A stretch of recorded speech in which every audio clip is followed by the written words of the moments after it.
नमस्कार, मैं श्रद्धा मेहरोत्रा, आपका खबरें में आपका बहुत बहुत स्वागत है। लगातार 2 बार प्रधानमंत्री बने नरेंद्र मोदी के दूसरे कार्यकाल का आज पहला वर्ष पूरा हो रहा है। इस मौके पर उन्होंने देशवासियों के नाम एक पत्र लिखा।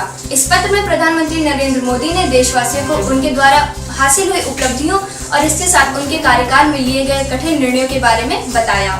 इस पत्र में प्रधानमंत्री नरेंद्र मोदी ने कोरोना द्वारा पैदा हुई स्थिति के बारे में बताते हुए कहा कि अगर स्थिति सामान्य होती तो मैं आप सबके दर्शन लेने अवश्य आता, लेकिन आज परिस्थितियां बदल चुकी हैं, इसलिए इस पत्र के जरिए ही मैं आपसे आपका आशीर्वाद चाहता हूं।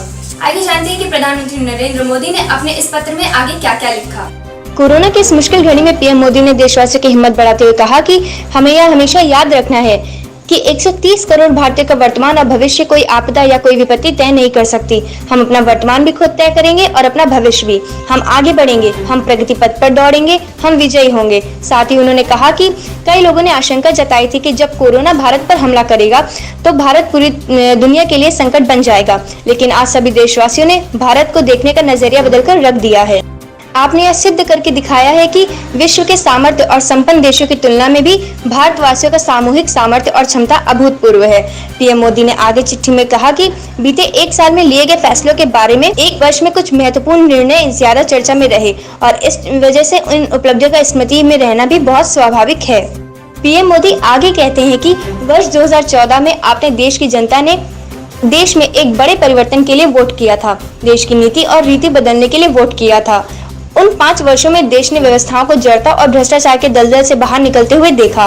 उन 5 वर्षों में देश ने अंत्योदय की भावना के साथ गरीबों का जीवन आसान बनाने के लिए गवर्नेंस को परिवर्तित होते देखा।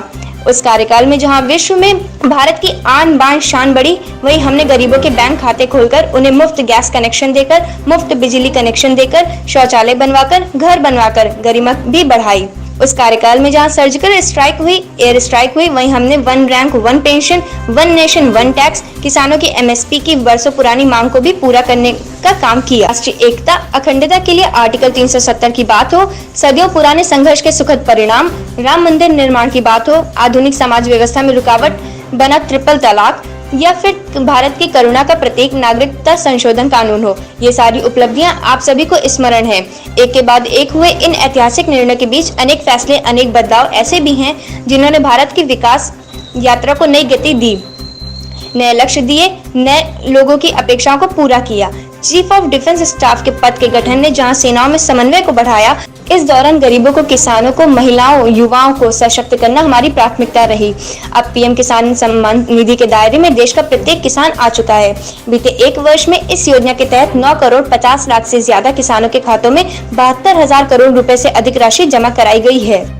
वहीं प्रधानमंत्री नरेंद्र मोदी ने कोरोना वायरस का जिक्र करते हुए कहा कि ताली थाली बजाने और दिया जलाने से लेकर भारत की सेनाओं द्वारा कोरोना वायरस का सम्मान हो, जनता कर्फ्यू या देशव्यापी लॉकडाउन के दौरान नियमों का निष्ठा से पालन हो, हर अवसर पर आपने ये दिखाया है कि एक भारत ही श्रेष्ठ भारत की गारंटी है।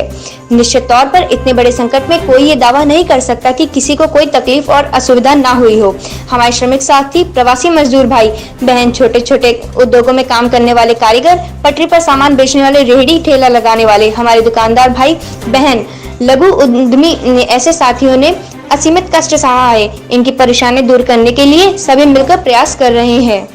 ऐसी अन्य बड़ी खबरों के लिए आप हमारी वेबसाइट पर भी लॉगिन कर सकते हैं। हमारी वेबसाइट है आपकाखबरी.co.in।